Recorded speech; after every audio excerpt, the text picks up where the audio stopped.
And you know, there's no question that it's hard to look at the images of the Hill Country and Central Texas floods. The tragedy really is enormous. KVUE's Bob Buckaloo spoke with a psychologist who offered some advice about how to cope with the emotions that so many of us are feeling.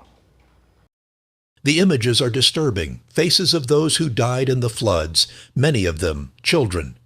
The scenes of destruction, the memories of happy times along the river, shattered by the reality that what once was may never be the same again.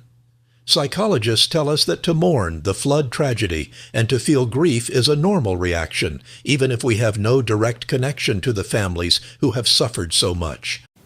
At Texas Children's Hospital in Austin, clinical child psychologist Dr. Lavina Bader has already counseled people who have had difficulty coping with what they're seeing on TV and through social media. She offers us this suggestion about how to handle the strong emotions we feel. I think monitoring yourself to see how you're reacting to some of these images, these stories that you're seeing, the headlines. I know there is this desire, especially when we are feeling anxious, to seek more information that sometimes can make our anxiety rise and make it more difficult to manage there. Sometimes we need a media break from things we're hearing and things that we're seeing. Dr. Bader says that if your child is affected by media images from the floods, to talk about it, and she has advice about how to channel some of the grief we feel into positive action.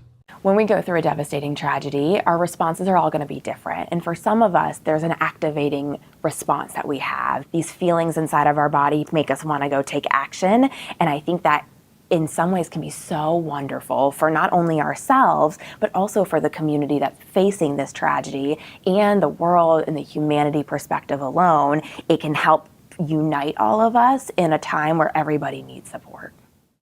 Sound advice from a professional as we try to comprehend so much loss. Bob Buckaloo, KVUE News.